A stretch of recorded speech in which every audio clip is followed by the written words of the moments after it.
You're listening to Digital Employee Experience, a show for IT changemakers. Let's get into the show. Hello, changemakers.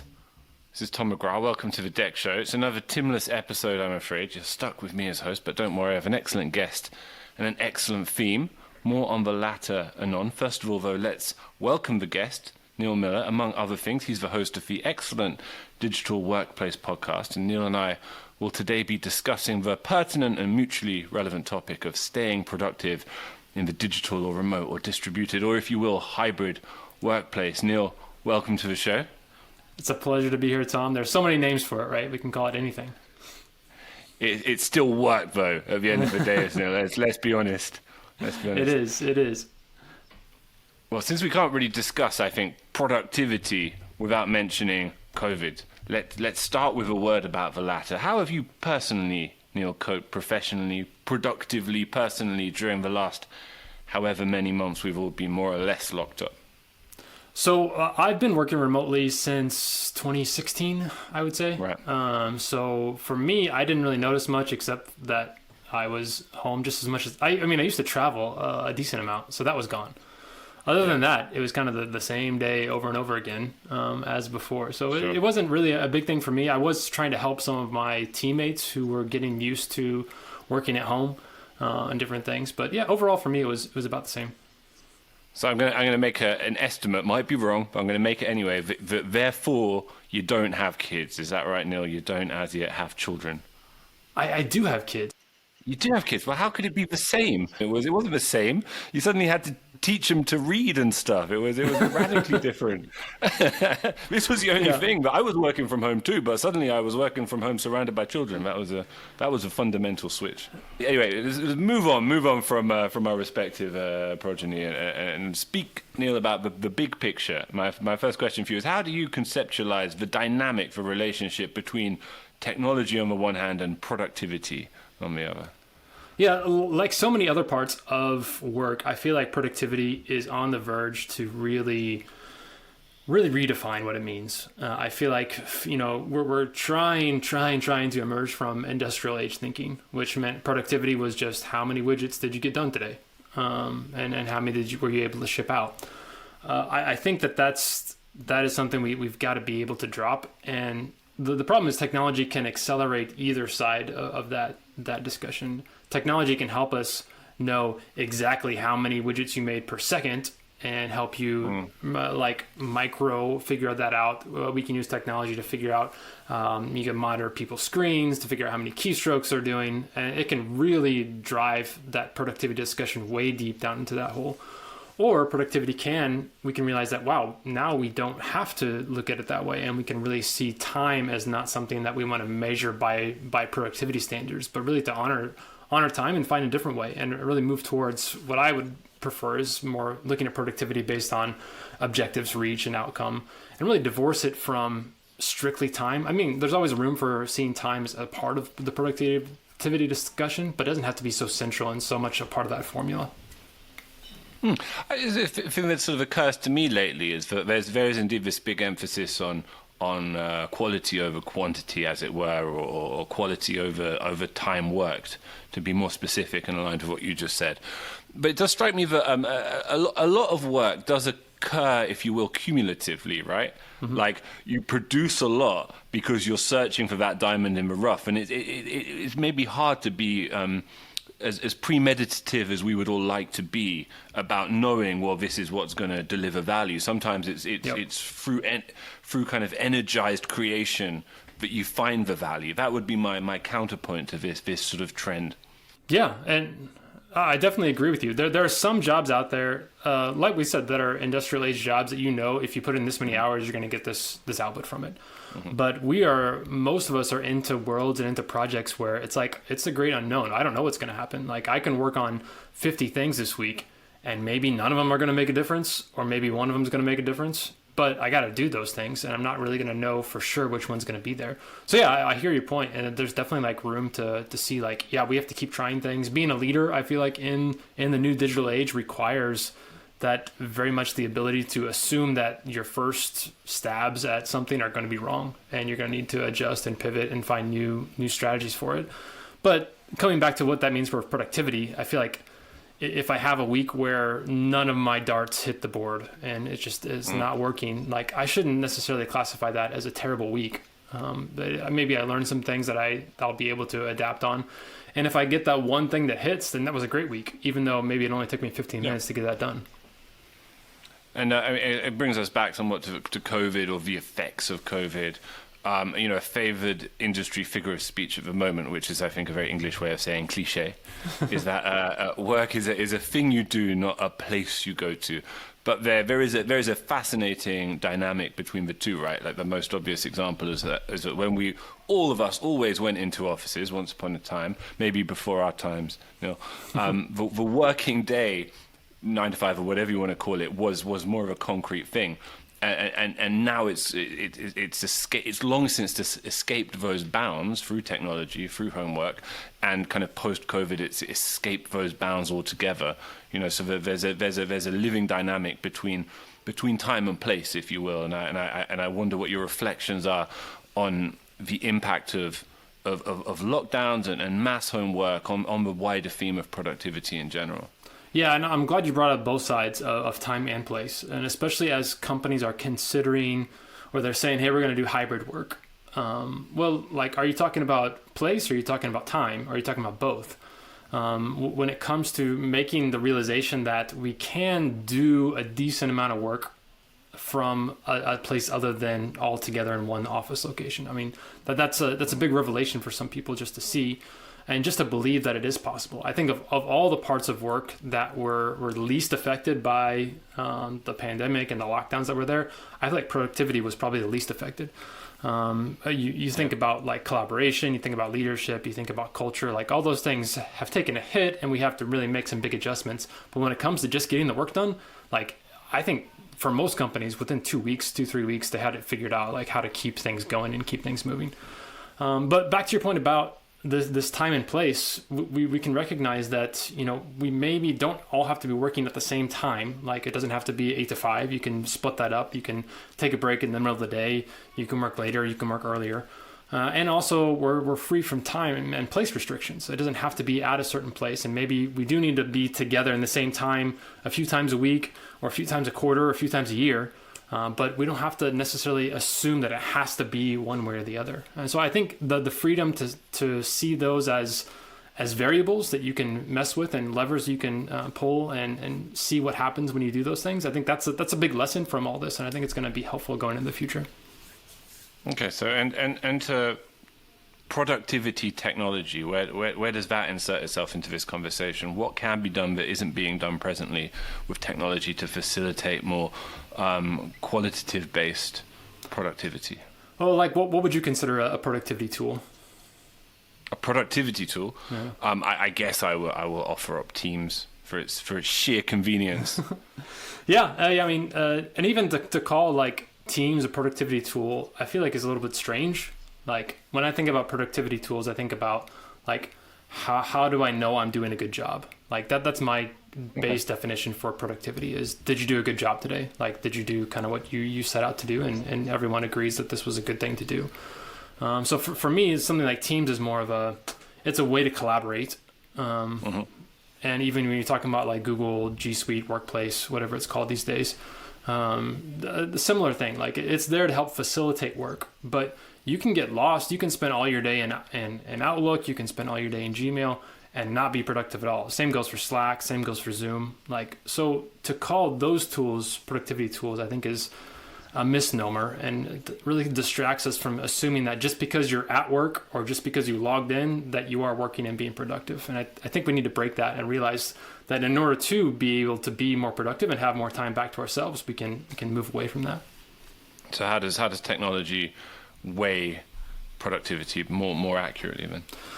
I think productivity and technology have a better relation in the fact that there are more metrics that we can track now than we ever did before. So if you're in the marketing team and you want to increase the brand recognition of your company, you're not necessarily looking at signups, not necessarily looking at leads at that point, but you're just wanting to increase that brand recognition. there was a point earlier when that would have been difficult to do. You would have had to do kind of expensive surveys or focus groups that are out there to try to figure out how things are done. But with the present technology, you have a slew of metrics you can choose. Like what do you want? What kind of brand uplift survey do you want? There's 20 that are out there to figure out what that is, or to figure out what your search volume is, or to figure out what your search volume is for a very particular region. Like I feel like the strongest connection between technology and productivity is giving those kinds of additional options and new ways to look at things. Now, there are other productivity tools out there, even things like a time management software, which is a double-edged sword, because a lot of companies will say, oh, great, time management. That means I can make sure that my employees are working 8 hours a day. They have to log in and I can see all the websites they've been to and all sorts of things like that. Like that's not the way you want to use those things. But time management apps can actually be great for individuals who want to see, hey, how am I doing today? Like, what were my distractions? What were the places that I was wasting time and that I didn't need to go to? And recognizing that, yeah, I probably only put in 4 hours of productive work today, and I had another 3 or 4 where I was kind of wasting time, maybe on personal things or maybe on other types of things. And that could even make you realize, well, but I still had a great week. So if I can find those 3 hours, find those 3 or 4 hours and really condense it and really focus and make sure I'm not on other sites during that time, I mean, that's great for individual productivity. Again, I would not recommend to use that as like corporate wide as a monitoring software, but those tools are helpful for individuals. Yeah, I mean, do you think, if you think about the future of workplace technology, is there any way to avoid it becoming, as it were, increasingly intrusive on the side of employers, other than a kind of internal cultural resistance to it? Yeah. I don't see, I mean, the natural path is, just keep monitoring more, keep being more intrusive, keep figuring out more things. There has to be a concerted effort on behalf of leadership to say, look, we're not going to do that. If you just kind of follow the ways, and I think you saw this even with Teams. Teams had a feature that allowed you to see kind of when your people were active or when they were being most productive. It used lots of different metrics that were there. And the same thing that you can apply here. When people first saw that, and I think Microsoft tends to be bad at this, and they've corrected it, but they tend to just kind of offer up a metric and just say, hey, here's your productivity metric. I don't remember what they called it at the time. But when people first see that, I think their instant reaction and instant instinct is to say, okay, how can I optimize this number? How can I make sure all of my people are spending more time in chat conversations, talking about things more, collaborating more, being more productive in Microsoft Teams? That's not really like the way that you want to go, but we've been conditioned to that way, and we've been all thought about industrial age thinking pushes us that way. But those insights are useful if you can go back and say, well, let's actually analyze this from a mental well-being type standpoint. Let's still use those things, but man, this person seems to be working really late hours, and it's not usual for them.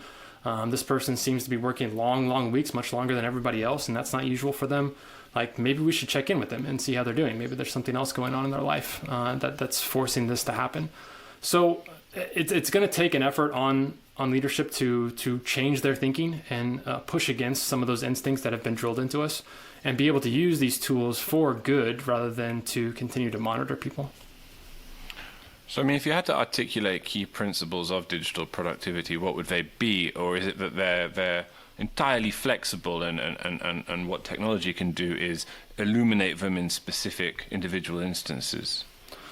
Yeah, I would say, like, if you're talking about productivity principles, this is one thing that, I mean, it's kind of like that feeling. I don't know what it was like for you, but here in the U.S., when you're going through like all of your grade school and all of your high school, your secondary education, like everything is planned for you. You know exactly what you're supposed to do every day. And I remember the moment I graduated and had that summer between high school and college, it was this very strange feeling of like, oh, no one cares what I do today. Like, I can do anything I want. I don't have any assignments to turn in. I don't have anything like that. And there's this really weird feeling about, what do I do with my time now? How do I approach that? Then you enter into college and maybe you have a little bit more autonomy in those situations, but it's still fairly structured. But that feeling, I think a lot of people are going through in their day-to-day lives, feeling like, oh, maybe I can wake up at 10 o'clock today and work, and my boss isn't checking in on me yet. I only meet with my boss, once or twice a week. I really have all this freedom, but we don't really know what to do with it because we've spent the last 20, 30 years being used to having somebody checking over our shoulder, checking the clock to see what time we logged in, those types of things. So I think we have a lot of work to do when it comes to modern productivity in terms of managing our own schedules, figuring out how our energy cycles work, figuring out how we can do better at prioritizing tasks so we're not just doing mindless things or things that don't actually lead towards good objectives. All of us struggle with distractions. I feel like that's a big thing that we need to learn about ourselves, like when distractions come, how do you interact with them, when do you give in to them, when do you kind of take a break and go to something else. I think there's a lot of research and a lot of room left to discover new ideas about productivity as it comes into a technological center. So it sounds like quite an open field still, would you say? Oh yeah, I think if we go on a positive path, I'd say we still have a good 10 years left before we can really say, hey, this is what it takes to be successfully productive in a totally distributed and digital environment. I think there are definitely like individuals, people. There's a few success stories and companies out there that have done this really well and can do it at a good pace. But in terms of that going mainstream, I think we're still several years away. And perhaps with the freedom that you described, which has kind of come organically with remote work, with mass remote work, it's interesting. It reminds me a little bit of the current trend in an unlimited PTO, and what you actually find when you give people total freedom to choose their own PTO, to choose their amount of PTO, is nobody takes any, or people take next to none. Because you suddenly put the responsibility on them. In general, people quite like boundaries, and I think you've seen a kind of a growth to a degree of workaholism with mass remote work as a consequence of there no longer being clearly demarcated boundaries within which people work. And that's presumably something people need to learn about on a personal level as well, right? Yeah, I 100% agree. We should be aware that, the last year and a half, it's not like you could go a lot of places anyway. So there's some of that going on. But it was happening even before the pandemic. You saw companies, being progressive and hip and saying, hey, unlimited PTO, take as much time as you want, but you still got to get your work done. And therefore no one took any time off. I interviewed a guy on my show that was like that, and they actually shifted to more of a mandatory PTO type situation where it was required that you took 1 week off every quarter. But then they even had to adjust that as it went on because then, with the way holidays would fall, then everyone would kind of be off at a certain time, or you would kind of see everyone kind of lumping all their time in one spot. They ended up doing, at the end of the year in that Christmas time, just closing down the whole company for a week. And then doing something similar where they shifted instead of quarters to seasons so that you kind of had one spring season, one summer season, and tried to ease the burden there. I've seen other companies that even in the summer have taken a break. Have just said, hey, the whole office is closed for this week.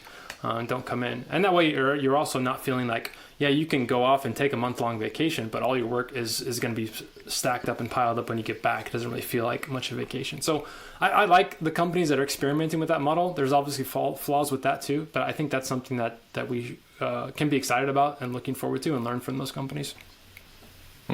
So one thing I've seen you discuss, which is interesting to me, is the digital toxic work environment, and I think it's a fun and engaging concept, and I'd be interested in hearing something about it and how it differs from a standard or conventional or traditional toxic workplace.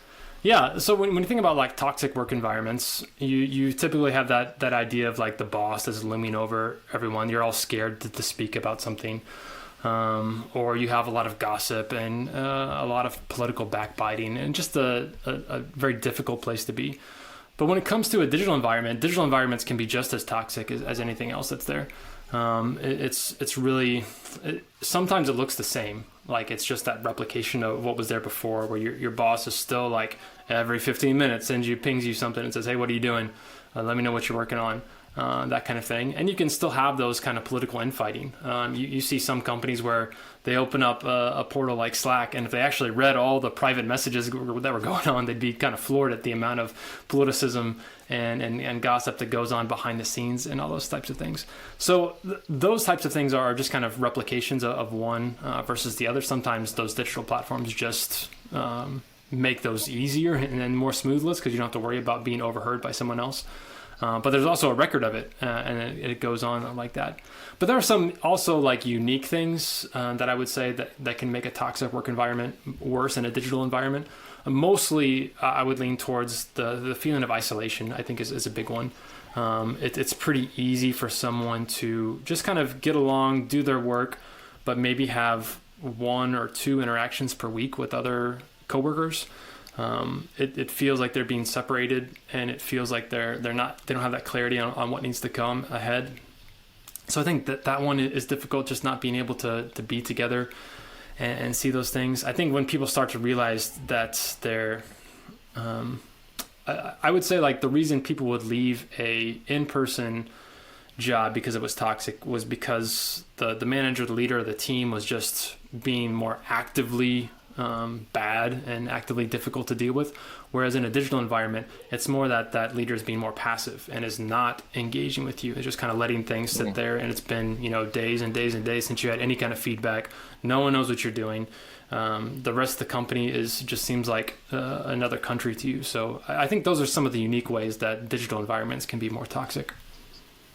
Yeah, that's interesting. I mean, onboarding people over the last year and a half, one has been very conscious of the ease with which, particularly if you came in fresh to a workplace, you could find yourself isolated simply because you didn't have those happenstance interactions that would happen when you were going to a physical destination. Yeah, I mean, like Tom, if you got hired to a new place and it was in person, and you got there and your manager didn't realize that it was your onboarding day, like, you could still have a pretty good day. Like, you could still kind of like walk around, see people, talk, you go to lunch and maybe you find a new friend and different things. And they're like, okay, I'll get you your stuff tomorrow. Sorry, you just come back. Whereas if it's a digital environment and it's your first day and your boss isn't ready for it, like, what are you going to do? Nothing. Yeah, you're going to be going on YouTube more often than not. Yeah, you got no options there. So I think that's again that active versus passive thing you see in leadership. You're going to see more of passive leaders are just it's going to grind people, and it's going to make them feel really terrible. So, a lot of our listeners are in charge of or participate in the provisioning of technology. And I mean, what lessons predicated on the above that we've discussed would you pass on or recommend for them to keep in mind as they try and facilitate digital employee experience in users? Yeah, I think the biggest thing, and I mean, everyone in IT knows this, like, IT is a tool for good or evil. Like, it depends on how you apply it and how you use it. Rarely is a platform going to save your culture. Like, rarely is like bringing in a new tool going to fix the collaboration problems that you had or fix the leadership problems that you had. Now, they can definitely, like, every tool's got a bias, and you have to be aware of that as you're bringing it in. So, Zoom just announced they have like Zoom apps coming out. Which makes being in Zoom much more easy, and you can do much more in Zoom meetings, which is exactly what we all want, right? We want to spend more time in Zoom. No, we don't. Like, we're already in there enough. So recognizing that every tool you're going to introduce has a bias, it's going to want you to be in that platform more. I think, without getting too paternalistic about it, like, you want to be protective of your team members and the people that are there, and recognize that if you bring in a tool that just bombards people with notifications and doesn't respect their privacy and makes it easy to drag them down, then you want to stay away from that, even if it's got some nice features to it. So I think finding we talk about culture fit a lot when we hire employees, and it's like, does this person fit our culture? But we need to be equally concerned about culture fit when it comes to the technology we bring. And is this technology going to make our culture better, or is it going to allow us to continue on bad paths that we are, or is it going to push us towards bad paths we're not on yet? I think those are big questions we should be asking. And I wonder if you have any Almost finally, any thoughts on something we've observed increasingly over the last year and a half, which is the growing proximity between IT and HR, and the ability, particularly in an almost completely digital workplace, for IT to help HR assess well-being, assess morale, support employees, ensure things like isolation don't become too prevalent, at least on the macro level. And is that a trend you're observing, and where do you think it goes from here? Oh yeah, absolutely. IT and HR are going to be together for a long time. I think on one level, like, IT should have been involved in HR a long time ago, because there's so much. HR tended to be like a bloated department because there are so many processes, so many forms, that you have to fill out and do things. And IT could have solved most of those problems pretty quickly and helped people get through that. And it's come to the point where now HR has almost a mindset they have to work against the employee. And HR technology for a long time has been there to make HR's job easier. Only in recent years have we started to see some HR tools that are actually meant for employees and the employee experience to make that better. But moving away from the mindset of like, okay, IT is going to come in here and help me as an HR person make my job easier. Like we have to move beyond that and say, okay, let's build a partnership between these two and figure out how we can actually serve employees better instead of just making one department's job easier as it comes through. So yeah, and that's just like on some of the standard processes and things. I mean, teaching people how to work well with other humans, how to lead well with other humans, like that seems to be what HR should be doing, not like processing paperwork. And trying to continue to move people towards this idea like we just need to hire more resources. So anything that IT can do to help promote that, help treat people more like humans, and let HR develop those skills. I think HR professionals around the world, and they would agree, would say like, yeah, we should be learning more about that, and we're not where we should be in 2021. We should be much farther along than this. I think that's a great note to conclude on, Neil. So thank you so much for coming on the show. Before we leave you, tell our listeners where they can find you, follow you, listen to your own podcast. Sure. So the podcast is just called The Digital Workplace Podcast. We're at thedigitalworkplace.com. We have a new assessment tool that's out that kind of helps define what level of a digital workplace that you're at. So it's just a fun little quick assessment you can fill out to find that. And yeah, we're LinkedIn and Twitter all around the places, and it's a fun journey we're all on. Brilliant. Neil, lovely to have you on the show. Thank you so much. Thanks, Tom. That was great. To make sure that you never miss an episode, subscribe to the show in Apple Podcasts, Spotify, or your favorite podcast player. And if you're listening on Apple Podcasts, make sure to leave a rating of the show. Just tap the number of stars you think the podcast deserves. If you'd like to learn more about how NextThink can help you improve your digital employee experience, head over to nextthink.com. Thank you so much for listening. Until next time.